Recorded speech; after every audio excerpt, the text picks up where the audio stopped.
Olá, turma, tudo bem? Turma, nossa aula de hoje a gente vai falar sobre gravidez na adolescência, tá? É um tema um pouco polêmico, mas a gente vai discutir sobre ele, tá?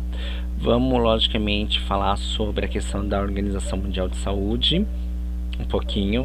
Então, a gente vai descobrir agora todo esse conceito, tá? Da gravidez na adolescência.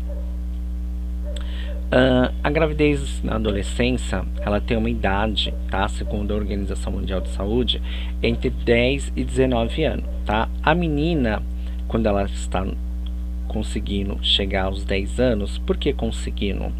Tá? Porque a gente vai falar uma parte sobre a questão da pedofilia, tá? Que muitas meninas sofrem entre, logicamente, 10, 7 anos, tá? E logicamente quando ela chega aos 19 anos ela tá logicamente descobrindo o corpo, tá? Totalmente. Entre 10 e 19 elas estão descobrindo o corpo e eu já vou falar um pouquinho sobre isso, tá? A gente tem relatos, tá, segundo a Organização Mundial de Saúde, entre 10 e 19 anos. Mas a gente tem, logicamente, protocolos, artigos, falando sobre a questão de gravidez, tá? Não na adolescência, mas sim questão de criança, tá? Que pega ali entre os 5 anos, 7 anos de idade, tá? Então não chega a ser adolescente. Por que não chega? Porque a adolescência, tá, é depois dos 12 anos, tá? Então a gente considera a criança até os 12, tá? Até os 12 anos a criança passa no pediátrico. Depois dos 12 ela vai passar no clínico geral, tá? Então por isso. Então essa parte de 10, 9, 8 anos é logicamente gravidez quando a menina é criança, mas a Organização Mundial de Saúde pega como se fosse na adolescência, tá? Então a gente tem relato de meninas de 5 anos que já ficou grávida, a gente tem relato de 7, de 8, tá? E a gente também, recentemente, a gente soube sobre um abuso sexual de uma menina de 8 anos que foi obrigada a se casar com um cara de 42 anos. Ela, logicamente, não sobreviveu na noite de núpcia, teve um choque hipovolêmico, tá? Nesse abuso sexual, tá? Que se pega também pela Organização Mundial de Saúde como gravidez na adolescência, tá? Mas como ela não sobreviveu, então ela não teve isso. Então, é uma época de descoberta entre 10 e 19 anos. Então, o picos, tá? Dos níveis de hormônios, por exemplo, que mexe muito com o libido sexual, não é? Na menina. Então é uma era de descoberta, tá? E grande parcela da população, tá? Ela não enxerga isso, né? Sobre abusos sexuais, sobre a questão da adolescente grávida, não é?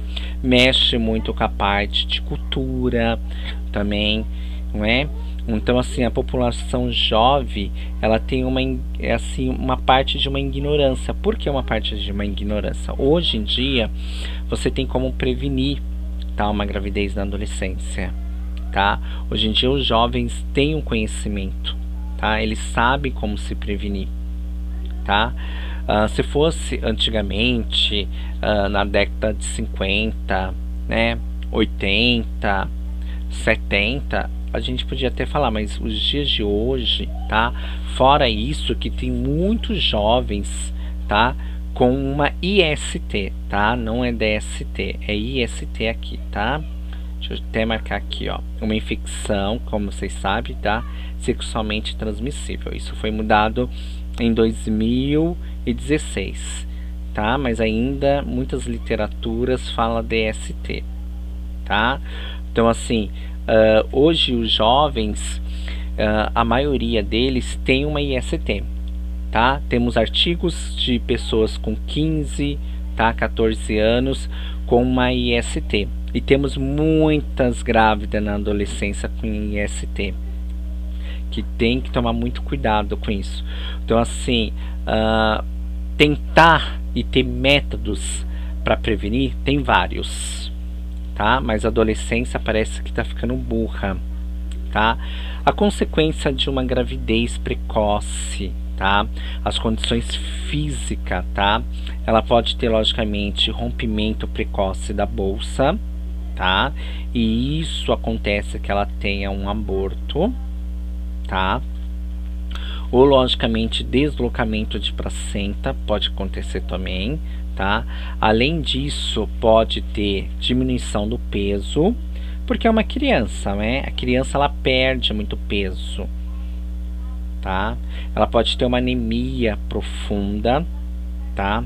Alterações no processo de formação dos vasos, a placenta principalmente, pode ter logicamente uma pré-eclâmpsia, tá? Pressão arterial, uma pré-eclâmpsia, tá?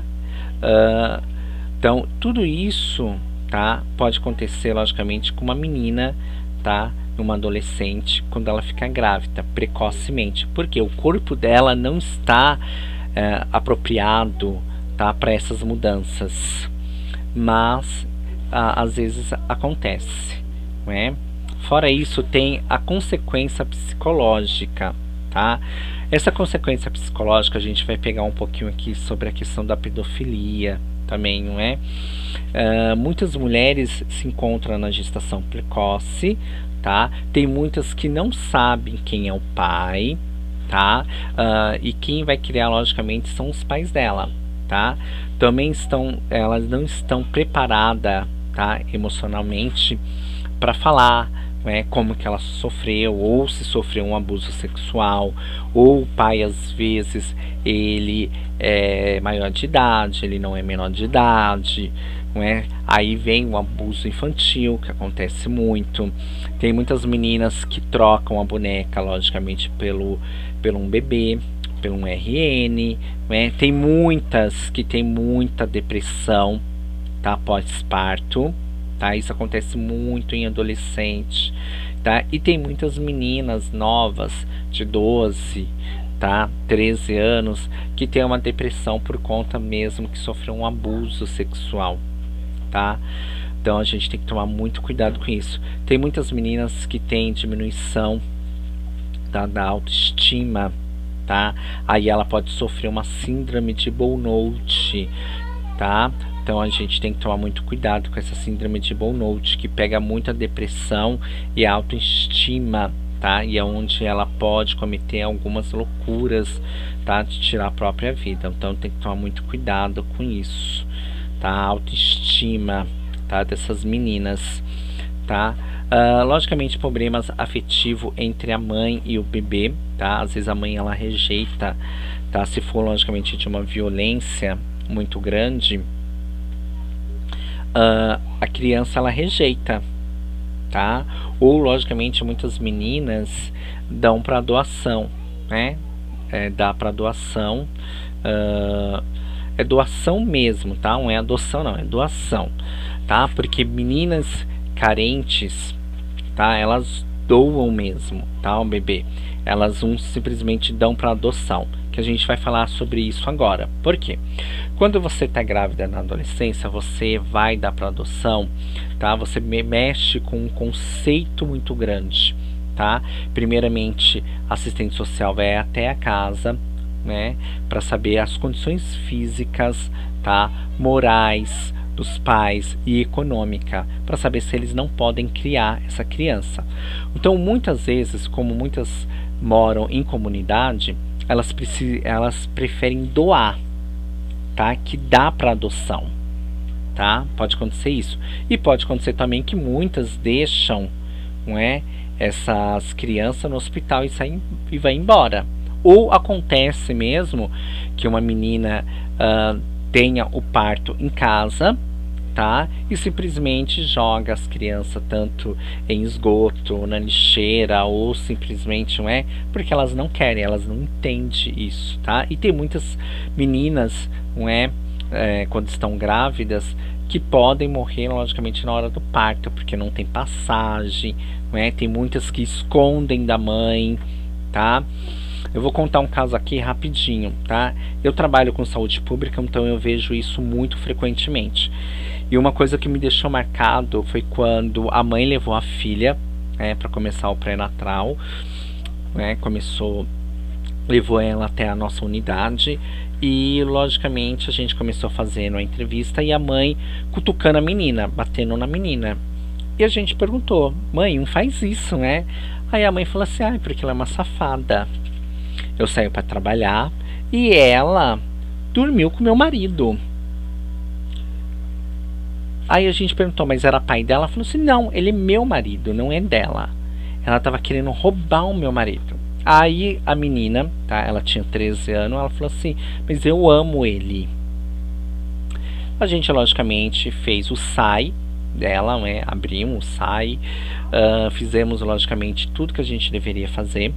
A menina tinha 13 anos e a gente perguntou para ela: você quer dar parte, tá? Tanto para a mãe, tanto, logicamente, para a menina. Ela falou assim: não, porque eu fiz porque eu queria, porque eu gosto dele. Tá, ok. Na segunda consulta veio, logicamente, a mãe, suposto pai e adolescente. A gente chamou, né, para saber como que tá sendo a gestação. E a mãe fala: ela tá dormindo com a gente na cama. Dorme eu, meu marido e ela no outro lado. Os três estavam dormindo junto. E aí a gente perguntou para ele. Ele falou assim: não peguei ela à força, ela queria. A primeira coisa que ele falou pra gente, né, nessa segunda consulta que ele estava, que ela estava sinuando para ele. Aí a gente perguntou: uma menina de 13 anos? Sim. E agora ela é minha mulher, ela tá grávida do meu filho. Aí a mãe falou assim: eu não posso ter mais filho, então ela tá dando para ele o que eu não posso dar. E logicamente ela teve essa criança, só para resumir, ela teve essa criança e infelizmente eles continuam. Quando a gente vai fazer visita, os três estão juntos e ela tá grávida de novo. Tá? Ela completou 15 anos e está grávida do segundo filho, que logicamente é tão complicado. Ao mesmo tempo ele é padrasto e pai do filho dela. É bem complicado, mas é uma relação e que eles têm, então a gente um pode muito se meter nisso. Então isso a gente sofre muito isso. Muitas meninas acontece isso, elas se apaixonam pelo agressor dela, né? Na verdade ele foi um agressor, né? Ele foi um pedófilo, né? Mas isso parte muito da mãe. A mãe não quis denunciar. Então esses problemas afetivos com o feto, tá, entre a mãe e o bebê pode acontecer muito, tá? E muitas crianças às vezes rejeitam e às vezes a mãe também não quer criar, então ou acontece essas situações, porque tem muitas situações, tá, que são colocadas para doação, tá? Para adoção, aqui é para adoção, mas muitas elas dão mesmo, tá? É doação, é como se fosse uma doação mesmo. Você pega uma roupa e doa. Elas fazem isso. Você quer? Você pega e toma, tá? A mulher vai lá, registra junto com ela, tal. É bem complicado, viu? Essa situação eu já vi várias vezes, tá? E logicamente vão ser criadas pelos avós, tá? Materno ou paterno, dependendo, tá bom?